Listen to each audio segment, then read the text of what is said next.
Hello viewers, जैसा कि जानकारी है, भारत और बांग्लादेश द्विपक्षीय संबंधों की दृष्टि से बांग्लादेश की प्रधानमंत्री जो शेख हसीना है, उन्होंने भी भारत की यात्रा की है और ये यात्रा भारत बांग्लादेश द्विपक्षीय संबंधों की दृष्टि से बहुत ही महत्वपूर्ण है। जैसा कि आपको जानकारी है, इस पूरे यात्रा में कई महत्वपूर्ण जो है समझौते हुए हैं, कई महत्वपूर्ण मुद्दे हैं जो भारत और बांग्लादेश के बीच में हैं, जिन पर चर्चाएं हुई हैं, कुछ समाधान निकले हैं, क्या मुद्दे हैं, भारत बांग्लादेश संबंधों का क्या अतीत रहा है और इसकी आगे की क्या संभावना है, उन सभी विषयों पर पूरा विस्तृत इसकी एक चर्चा करेंगे। कई बार ऐसे के पॉइंट ऑफ व्यू से भी दो देशों के द्विपक्षीय संबंधों पर प्रश्न स्टेट पीसीएस में पूछे जाते रहे हैं। इसी के साथ साथ जीएस पेपर 2 के पॉइंट ऑफ व्यू से अगर देखा जाए तो ये टॉपिक बहुत इंपॉर्टेंट है, चूँकि जीएस पेपर 2 में जो हमारी नेबरिंग कंट्रीज़ हैं उनसे जुड़ा हुआ भी जो है एक पूरा टॉपिक है और उसके पॉइंट ऑफ व्यू से बहुत इंपॉर्टेंट है। अगर हम बांग्लादेश और चाइना के रिलेशन की बात करें तो उस दृष्टि से बहुत इंपॉर्टेंट है। एनआरसी का प्रश्न रहा है, साथ ही साथ रोहिंग्या की जो समस्या है, तीस्ता नदी जल बंटवारा का संबंध है, बहुत सारे इश्यूज़ हैं। एक एक इशू और पर हम बात करेंगे कि क्या इश्यूज़ हैं, किन इश्यूज़ पर चर्चा हुई है और उनके क्या समाधान निकले हैं। Now let's start the video. अगर अभी आपने हमारे चैनल लोक सेवक द स्टडी IQ को सब्सक्राइब नहीं किया है तो सब्सक्राइब ज़रूर कर लें। अगर हम टेबल ऑफ कंटेंट की बात करें तो भारत बांग्लादेश संबंधों की पृष्ठभूमि जो है इस पर चर्चा की जानी है इस वीडियो में। क्षेत्रीय भू राजनीति का क्या इस संबंधों का जो द्विपक्षीय यात्रा हुई है प्रभाव पड़ेगा, द्विपक्षीय व्यापार भारत बांग्लादेश का किस दिशा में है, बांग्लादेश की आर्थिक स्थिति कैसी है, बांग्लादेश का एक आर्थिक शक्ति के रूप में दक्षिण एशिया में जिस प्रकार से उभार हुआ है और निर्यात निरंतर उनका बढ़ता गया है, इस पर भी चर्चा करेंगे। कनेक्टिविटी भारत और बांग्लादेश के संबंधों को किस तरीके से और बेहतर बना सकती है, किन किन क्षेत्रों में कनेक्टिविटी जो है वो बेहतर हुई है और कहां आगे अभी और प्रयास किया जाना है और भविष्य निष्कर्ष, इन पर भी चर्चा बहुत ही डिटेल में करेंगे ताकि ये पूरा टॉपिक जो है आपको क्लियर हो जाए। अगर हम भारत बांग्लादेश संबंधों की पृष्ठभूमि की अगर बात करें तो भारत और बांग्लादेश के जो संबंध हैं वो सांस्कृतिक, सामाजिक, आर्थिक सभी दृष्टियों से बहुत ही महत्वपूर्ण रहे हैं, प्राचीन काल से रहे हैं और 1947 से पूर्व अगर बात की जाए तो वो भारत का ही एक हिस्सा था, पूर्वी पाकिस्तान के रूप में स्वतंत्र हुआ और बाद में 1971 में जब पाकिस्तान का विभाजन हुआ तो बांग्लादेश जो है उसका निर्माण हुआ। उस बांग्लादेश के सृजन में, जन्म में भारत की महत्वपूर्ण भूमिका थी। भारत के सहयोग से मुक्ति वाहिनी ने बांग्लादेश की स्वतंत्रता को जो है सुनिश्चित किया। ये सारी चीज़ें आपकी जानकारी में हैं, चूँकि इस पृष्ठभूमि में इनको एक बार रिवाइज करना आवश्यक है जिससे कि विषय के साथ हम सीधे कनेक्ट हो सकें और उसके सही थीम को पकड़ सकें। हमारा एक साझा इतिहास है, जैसा कि मैंने बताया, भाषाई संपर्क हमारे हैं, सांस्कृतिक संबंध हैं, संगीत, साहित्य, कला, ये जितने भी विषय हैं ये सब से हमारा बांग्लादेश से संबंध जुड़ा हुआ है। और 6 दिसंबर 1971 को बांग्लादेश जो है एक संप्रभु राज्य के रूप में मान्यता देने वाले भूटान के साथ भारत पहले देशों में था अगर बात की जाए। और 1972 में भारत ने बांग्लादेश के साथ अगर देखें तो एक मित्रता और सहयोग संधि पर हस्ताक्षर किए और ये वो सहयोग समझौते हैं जिसने भारत बांग्लादेश संबंधों की जो है मजबूत एक नींव रखी, जिसके आधार पर भारत बांग्लादेश संबंधों का जो है एक बहुत ही विस्तृत सहयोग उभर करके वर्तमान में नज़र आ रहा है, जो दक्षिण पूर्व एशिया में भारत और बांग्लादेश दोनों की दृष्टि से बहुत ही महत्वपूर्ण है। और भारत की जो लुक ईस्ट नीति है वो उसकी दृष्टि से भी अगर देखा जाए तो ये संबंध बहुत ही महत्वपूर्ण है, क्योंकि भारत बांग्लादेश के माध्यम से न केवल अपने दक्षिण पूर्व जो पूर्वोत्तर के राज्य हैं उनके साथ बेहतर कनेक्टिविटी कर सकता है,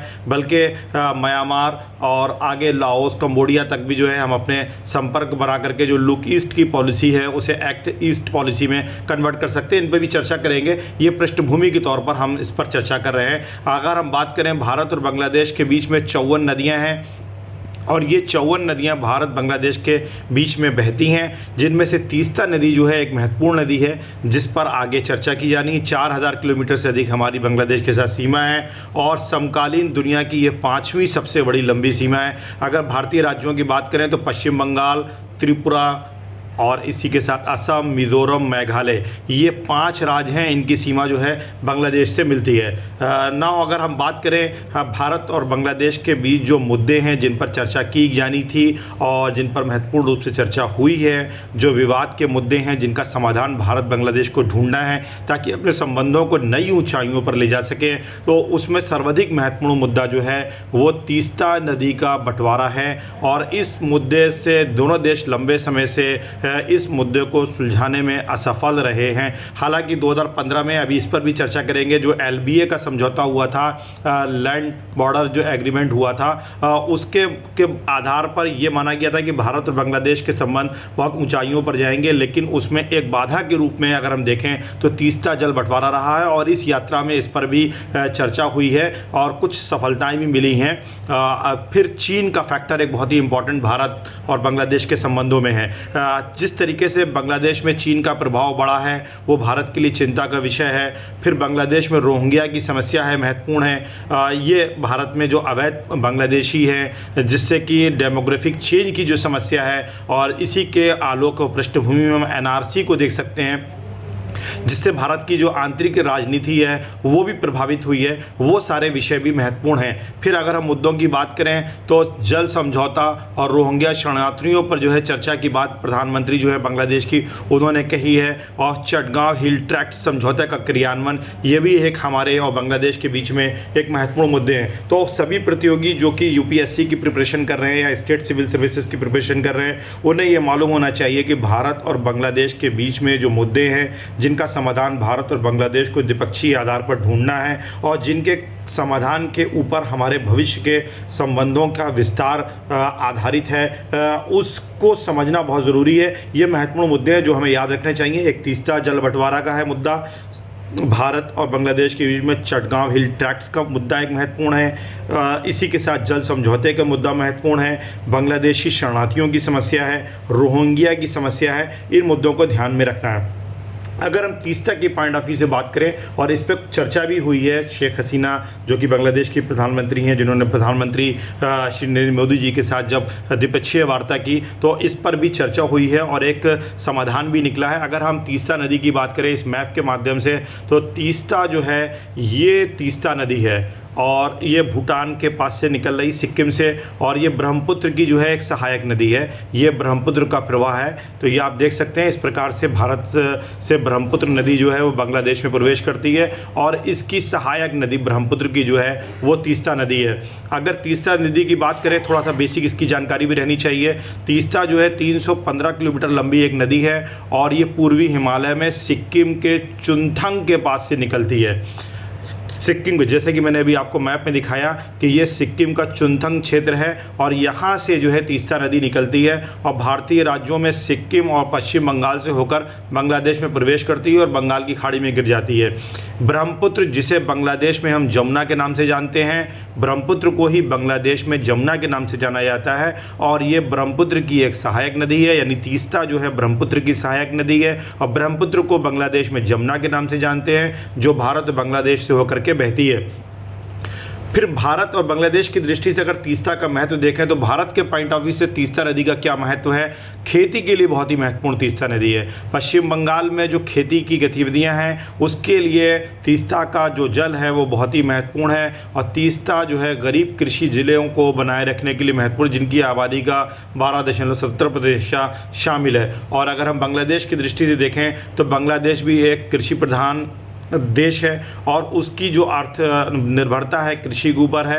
और तीस्ता के बाढ़ के मैदान जो हैं देश के कुल फसली क्षेत्र का लगभग 14% कवर करते हैं और लगभग 7.3% आबादी जो है वो अपनी आजीविका सब्सिस्टेंस जो है वो तीस्ता नदी से ही प्राप्त करती है। यानी तीस्ता नदी क्षेत्र में जो एरिया आते हैं वहाँ के लगभग 7.3% जो आबादी है वो अपनी जीविकोपार्जन जो है तीस्ता नदी में ही प्राप्त करते हैं। कृषि की दृष्टि से बांग्लादेश के लिए भी बहुत महत्वपूर्ण है। अगर भारत और बांग्लादेश में देखें तो बांग्लादेश का दृष्टिकोण ये है तीस्ता नदी के संदर्भ में कि हम भारत के साथ कई माध्यम से सहयोग कर सकते हैं और सुझाव दिया है शेख हसीना ने भारत अपनी यात्रा के दौरान कि बाढ़ रोकने के साथ साथ क्या किया जा सकता है कि बांग्लादेश में जो नदियां हैं उनको पुनर्जीवित करने के लिए, नदियों के तल को खोदने के लिए जो वहाँ पर सिल्ट जमा हो गया है, डिपॉजिट हो गया है एक गाद, उसको निकालने के लिए भारत को एक लाइन ऑफ क्रेडिट जो है बांग्लादेश को देना चाहिए। और इस प्रकार से हम जो है नदी सहयोग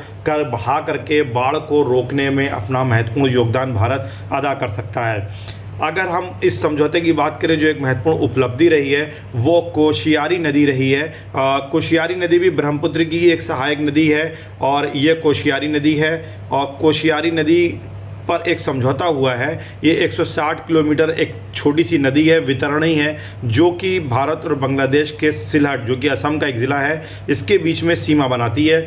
और बांग्लादेश, भारत बांग्लादेश सीमा पर बराक नदी जो है उसकी एक शाखा है, यानी एक ये सब सहायक, सब असिस्टेंट नदी आप कह सकते हैं कि ये बराक नदी जो है ब्रह्मपुत्र की सहायक नदी है और बराक की सहायक नदी कोशियारी नदी है। इस पर भारत और बांग्लादेश में वर्तमान द्विपक्षीय वार्ता में एक समझौता हो गया है और बराक नदी कुशियारा और सुरमा से अलग हो जाता है। कुशियारा इस प्रकार नागालैंड से निकलती है और मणिपुर, मिजोरम, असम में इसके कैचमेंट एरियाज़ हैं।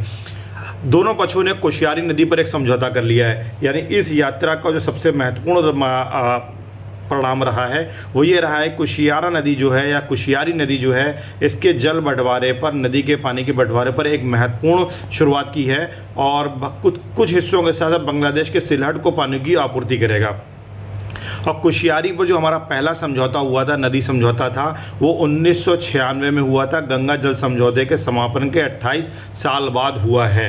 और वास्तविक समय में हम बाढ़ के पानी संबंधी जानकारी जो है साझा करेंगे और बांग्लादेश को वार्षिक बाढ़ में मुकाबला करने में भारत इस प्रकार से मदद करेगा। और ये एक महत्वपूर्ण प्रगति हुई है भारत और बांग्लादेश के बीच। जो नदियों के, यानी 54 नदियाँ जो भारत और बांग्लादेश के बीच में हैं, उन 54 नदियों को किस प्रकार से उनके नदियों के पानी के बंटवारा और बाढ़ से संबंधित सूचनाओं का किस प्रकार से आदान प्रदान किया जाएगा, उस दिशा में कोशियारी नदी पर जो समझौता हुआ है वो एक महत्वपूर्ण जो है प्रगति है इस दिशा में और भारत बांग्लादेश संबंधों के लिए बहुत ही महत्वपूर्ण है। अगर हम चटगांव हिल ट्रैक्ट्स की बात करें, जिस पर भी चर्चा हुई और ये बहुत ही महत्वपूर्ण है, तो चकमा समुदाय बांग्लादेश में रहा है और ये संगठनों के गठबंधन हैं जिसमें बांग्लादेश के चटगांव पहाड़ी इलाके को शांति का क्षेत्र घोषित किए जाने के लिए कहा गया है।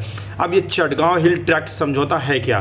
देखिए, चटगांव हिल ट्रैक्ट CST समझौता जो है 2 दिसंबर 1997 को किया गया था और इस समझौते का जो प्रावधान है, महत्वपूर्ण प्रावधान है, वो ये है कि बंदरबन, खगराचारी और रंगमती, ये 3 पहाड़ी ज़िला परिषदों की जो कानून व्यवस्था और पर्यवेक्षण है उसको चकमा हिल ट्रैक्ट्स यानी CST क्षेत्रीय परिषद को सौंप दिया जाएगा। बंदरबन, खगराचारी और रंगमती, ये 3 पहाड़ी ज़िला परिषद हैं और इन तीनों ज़िला परिषदों की जो कानून व्यवस्था और पर्यवेक्षण है वो चटगांव हिल ट्रैक्ट CST परिषद को सौंपा जाना है और इस पर भी चर्चा हुई है। इसी तरह CST के भीतर कई मुद्दे जुड़े हुए हैं जिन पर आगे अभी सहमति नहीं हुई है, लेकिन इन पर भी काम होना है। जैसे कि सशस्त्र बल जो CST हैं, उसके भीतर जो सशस्त्र बल बांग्लादेश के हैं उनकी वापसी होनी है, शिविरों की, सैन्य शिविरों की वापसी होनी है और इस पर हस्ताक्षर हो चुके हैं 25 साल, लेकिन अभी ये लागू नहीं हुआ है। चटगांव क्षेत्र जो है बहुत ही महत्वपूर्ण है और 2017 से म्यांमार के रखाइन प्रांत के 15 लाख से अधिक जो रोहिंग्या शरणार्थी हैं वो इसी माध्यम से चकमा जो हिल ट्रैक्ट है वहाँ से प्रवेश करे हैं और रोहिंग्या भारत की डेमोग्राफी के परिवर्तन के साथ साथ भारत की आंतरिक राष्ट्रीय सुरक्षा की दृष्टि से ही बहुत पूर्ण संवेदनशील मुद्दा है। तो इस पर भी क्रियान्वयन होना भारत और बांग्लादेश के लिए महत्वपूर्ण है, जिस पर महत्वपूर्ण चर्चाएं हुई हैं। अगर हम क्षेत्रीय भू राजनीति की बात करें तो बांग्लादेश और भारत के संबंधों में 3 महत्वपूर्ण मुद्दे आते हैं उभर के। एक तो चीन का प्रभाव है जो कि बांग्लादेश पर बहुत तेज़ी से बढ़ा है। बांग्लादेश में चीन का निवेश बहुत बड़ा है। बांग्लादेश का चीन के साथ सैन्य सहयोग बढ़ रहा है और साथ ही साथ सामरिक स्थान की दृष्टि से भी बांग्लादेश महत्वपूर्ण है और गेटवे टू नॉर्थ ईस्ट है, भारत के लिए बहुत ही इंपॉर्टेंट है क्षेत्रीय भू राजनीति की दृष्टि से।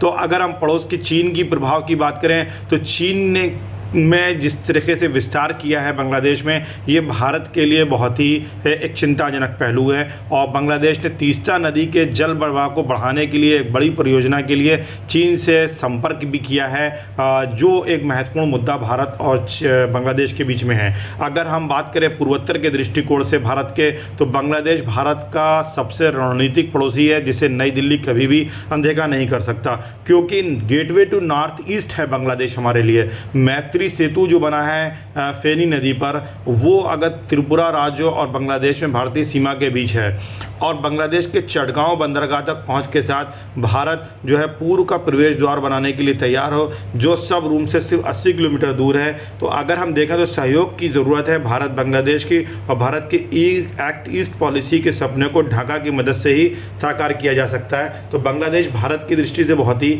महत्वपूर्ण है। फिर अगर हम क्षेत्रीय भू राजनीति की दृष्टि से देखें, तो जैसा कि हमने बताया कि चीनी घुसपैठ जो है ये भारत के लिए चिंता का विषय है। चीन जो है सक्रिय रूप से बांग्लादेश के साथ द्विपक्षीय संबंधों को आगे बढ़ा रहा है।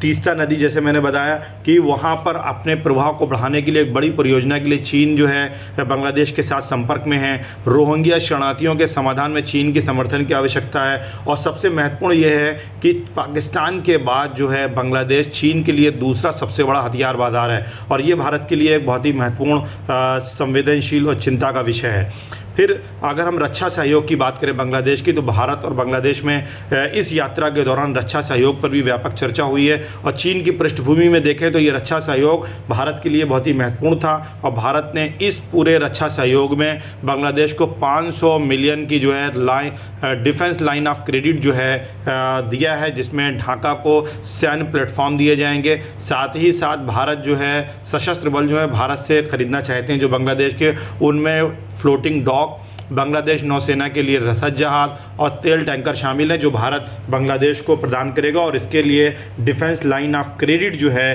भारत ने $500 मिलियन की बांग्लादेश को दी है। अब बांग्लादेश अपनी सेना का भी आधुनिकीकरण कर रहा है, और फोर्स गोल 2030 जो है बांग्लादेश ने डिसाइड कर रखा है। और इसका लक्ष्य जो है बांग्लादेश की सेना में जो बुनियादी ढांचे में है उसमें महत्वपूर्ण सुधार करना है। और भारत के पास इन आवश्यकताओं को पूरा करने की पूरी क्षमता है, और इस क्षेत्र में बांग्लादेश को सहयोग करके, रक्षा सहयोग बढ़ा करके भारत चीन के प्रभाव को कहीं ना कहीं सीमित कर सकता है। और इस दिशा में इस यात्रा के दौरान भारत बांग्लादेश द्विपक्षीय वार्ता जो प्रधानमंत्री शेख हसीना और प्रधानमंत्री नरेंद्र मोदी जी के मध्य हुई है, उसमें प्रगति हुई है, और ये एक अच्छी दिशा में भारत बांग्लादेश संबंधों का विकास हो रहा है। फिर बांग्लादेश की जो नौसेना है वो फ्लोटिंग डॉक, तेल टैंकर, जैसे मैंने बताया, और बांग्लादेश चीन से 2 पारंपरिक डीजल इलेक्ट्रिक पनडुब्बियां खरीद रहा है। तो भारत यहां पर भी सहयोग करके चीन के जो विस्तार हैं और जो उसके मंसूबे हैं उसको सीमित कर सकता है। अगर हम द्विपक्षीय व्यापार की बात करें तो किसी भी 2 देशों के बीच का द्विपक्षीय व्यापार उन देशों के वास्तविक संबंधों को जो है प्रतिबिंबित करता है, क्योंकि द्विपक्षीय व्यापार के माध्यम से ही संबंधों की गहराई को और सहयोग को बढ़ाया जा सकता है और एक दूसरे को लाभ पहुंचाया जा सकता है। बांग्लादेश जो है अगर बात की जाए तो दुनिया की सबसे तेज़ी से बढ़ती अर्थव्यवस्थाओं में से एक माना जाता है, और पिछले कुछ वर्षों में अगर हम देखें तो गरीबी रेखा से नीचे रहने वाली जो बांग्लादेश की आबादी थी उसका अनुपात 31% से गिरकर लगभग 20.5% हो गया है। जबकि भारत अगर बात की जाए तो ब्रिटेन को पछाड़कर अभी हाल ही में विश्व की 5वीं अर्थव्यवस्था बन गया है, और 5 ट्रिलियन की जो इकनॉमी बनने की दिशा में तेज़ी से भारत अग्रसर है। द्विपक्षीय व्यापार में भारत और बांग्लादेश की अगर बात की जाए तो बांग्लादेश की भारत पर महत्वपूर्ण निर्भरता है। बांग्लादेश भारत से कई महत्वपूर्ण कच्चे माल का आयात करता है, फिर उसको जिस पर उसका निर्यात निर्भर है, यानी कई सारे कच्चे माल जो हैं बांग्लादेश भारत से पहले आयात करता है, फिर उसको प्रोसेस करके प्रसंस्कृत करके उनका निर्यात करता है, जिसमें कॉटन हो गया, खाद्यान्न हो गया, व्हीकल पार्ट्स हो गए, इलेक्ट्रिक प्रोडक्ट्स हो गए। भारत बांग्लादेश का जो छठा सबसे बड़ा व्यापारिक भागीदार है। ये एक पॉइंट इंपॉर्टेंट है, इसको आप स्टेटमेंट के तौर पर भी किसी MCQ में देख सकते हैं कि बांग्लादेश भारत का जो है छठा सबसे बड़ा व्यापार भागीदार है। और भारत बांग्लादेश का जो द्विपक्षीय व्यापार 2009 में $2.4 बिलियन था, वो 2020-21 में बढ़कर $10.8 बिलियन हो गया है। तो इसमें भी एक बहुत ही महत्वपूर्ण जो है प्रगति हुई है और भारतीय समर्थन का लाभ उठाकर बांग्लादेश जो फिनटेक क्षेत्र है उसमें अपनी जो है प्रगति या उन्नति करना चाहता है, प्रोग्रेस करना चाहता है। जैसे विनिर्माण उद्योगों में सुधार कर सकता है, आर्टिफिशियल इंटेलिजेंस में बांग्लादेश भारत से सहयोग प्राप्त कर सकता है, फिनटेक में कर सकता है, साइबर सुरक्षा, स्टार्टअप, कनेक्टिविटी, ये वो सारे क्षेत्र हैं जहां बांग्लादेश भारत का लाभ उठाना चाहता है। और निश्चित रूप से यहां पर चीन भी सहयोग प्रदान करना चाहता है और भारत यहां सहयोग करके चीन के बढ़ते हुए प्रभाव को रोक सकता है। और इसी दिशा में एक बहुत ही महत्वपूर्ण चर्चा हुई है इस पूरी यात्रा के दौरान, CEPA, ये जो कम्प्रीहेंसिव इकोनॉमिक पार्टनरशिप एग्रीमेंट है, सुश्री हसीना की यात्रा के दौरान इस पर भी चर्चा होनी थी और ये चर्चा हुई, ये मुद्दा था महत्वपूर्ण। और इसमें भारत और बांग्लादेश दोनों जो है इस वर्ष के अंत में एक व्यापक आर्थिक भागीदारी समझौते पर चर्चा की शुरू करने पर सहमत हुए हैं। तो ये एक बहुत ही सही निर्णय सही समय पर लिया गया है। अगर हम कनेक्टिविटी की बात करें भारत और बांग्लादेश के संबंधों के बीच में, तो IMT राजमार्ग बहुत ही महत्वपूर्ण है। देखिए, जैसे मैंने बताया कि बांग्लादेश, भारत, म्यांमार, थाईलैंड और राजमार्ग जो है उस परियोजना में शामिल होने की इच्छा व्यक्त की है और इस प्रकार से भारत जो है म्यांमार, थाईलैंड के तक अपनी पहुंच जो है में बांग्लादेश को भी शामिल करके एक व्यापक IMT राजमार्ग को विकसित कर सकता है। जल मार्ग के माध्यम से भारत बांग्लादेश का जो चटगांव बंदरगाह है उसका उपयोग कर रहा है और मोंगला और चटगांव बंदरगाहों का उपयोग करते हुए भारत अपने व्यापार को बढ़ावा दे रहा है। और यहाँ पर मलेशिया जैसे जो बंदरगाहों का प्रयोग की बात थी वो कहीं ना कहीं उसके कंपैरिजन में ये बहुत ही महत्वपूर्ण प्रगति है। फिर रसद की अगर हम बात करें, आपूर्ति की, तो भारत का पूर्वोत्तर एरिया जो है वो बांग्लादेश द्विपक्षीय सहयोग के लिए महत्वपूर्ण है। वर्तमान में 3 एक्सप्रेस ट्रेनें हैं और अंतर्राष्ट्रीय बस सेवाएं जो भारत और बांग्लादेश के बीच में संचालित हो रही हैं। जल मार्ग कनेक्टिविटी की अगर बात की जाए तो 25 अगस्त को संयुक्त नदी बैठक हुई थी और इसी में कुशियारी नदी समझौते पर महत्वपूर्ण निर्णय हुआ था, जो कि इस यात्रा में जिस पर एक समझौता हो गया है। और भारत बांग्लादेश अब वास्तविक समय में बाढ़ के आंकड़े को साझा कर रहे हैं, जिसकी अवधि अब और बढ़ा दी गई है और पहल का उद्देश्य बांग्लादेश को वार्षिक बाढ़ के खतरे से निपटने में सहायता करना है। फिर रेल सहयोग की अगर हम बात करें भारत बांग्लादेश के बीच में, तो भारत के रेल मंत्रालय और बांग्लादेश के रेल मंत्रालय ने भारत में बांग्लादेश रेलवे के कर्मियों के प्रशिक्षण पर एक समझौते पर हस्ताक्षर किए गए हैं। दोनों पक्षों ने रूपा पुल का भी उद्घाटन किया है। खुलना को मोंगला बंदरगाह और पश्चिम बंगाल में पेट्रापोल और गेंदे में भारतीय सीमा को जोड़ने में मदद करेगा। कनेक्टिविटी पहल बांग्लादेश में चल रही परियोजनाओं का हिस्सा है ताकि दक्षिण और दक्षिण पूर्व एशिया को एक प्रमुख कनेक्टिविटी हब में परिवर्तित किया जा सके। ये एक महत्वपूर्ण पहल है। फिर भारत बांग्लादेश ने पूर्वी भारत बांग्लादेश कनेक्टिविटी को बढ़ावा देने के लिए कई परियोजनाओं को लागू किया है। भारत ने बांग्लादेश, जैसे कि मैंने IMT राजमार्ग बताया, फिर चटगांव बंदरगाह का उपयोग कर रहा है और सिंगापुर, मलेशिया के बंदरगाहों के स्थान पर भारतीय बंदरगाहों के माध्यम से अपने निर्यातों को मोड़ने में सफल रहा है। फिर नेक्स्ट अगर हम बात करें ऊर्जा सहयोग, ऊर्जा जो है एक महत्वपूर्ण मुद्दा किसी भी दो देशों के द्विपक्षीय संबंधों में है, किसी भी देश की अर्थव्यवस्था के विकास के लिए महत्वपूर्ण है। और भारत और बांग्लादेश अगर अंतर्राष्ट्रीय स्तर पर देखें तो जिस तरीके से यूक्रेन क्राइसिस चल रहा है, ऊर्जा का जिस तरीके से संकट आया है, और उस दृष्टि से भारत और बांग्लादेश का जो ऊर्जा सहयोग है उस पर भी महत्वपूर्ण प्रगति हुई है। भारत जो है बांग्लादेश को ऊर्जा संकट से निकालने में मदद कर रहा है और बांग्लादेश के खुलना डिवीज़न के रामपाल में भारत ने मैत्री पावर प्लांट जो है लगाया है। ये 1320 मेगावाट का super critical coal fired thermal power plant है, जिसकी यूनिट फर्स्ट का जो है अभी अनावरण किया गया है। ये परियोजना टोटल $2 अरब की थी और जिसमें से $1.6 अरब भारतीय विकास सहायता थी।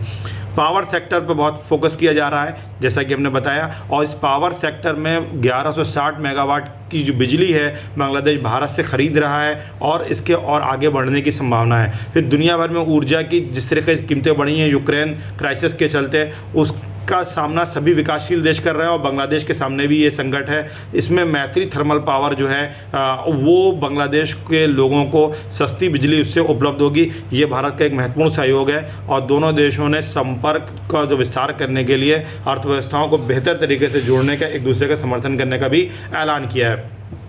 अगर हम सहयोग के अन्य क्षेत्र की बात करें तो सिलीगुड़ी से पार्वतीपुर तक डीजल निर्यात करने के लिए भारत बांग्लादेश मैत्री पाइपलाइन का निर्माण भी जो है जल्दी पूरा हो जाएगा, ताकि भारत के सिलीगुड़ी से पार्वतीपुर तक डीजल निर्यात किया जाएगा और इस प्रकार से बांग्लादेश की जो ऊर्जा सहयोग ऊर्जा आवश्यकताएं हैं उनको भारत के माध्यम से और भारत के सहयोग से पूरा किया जाएगा।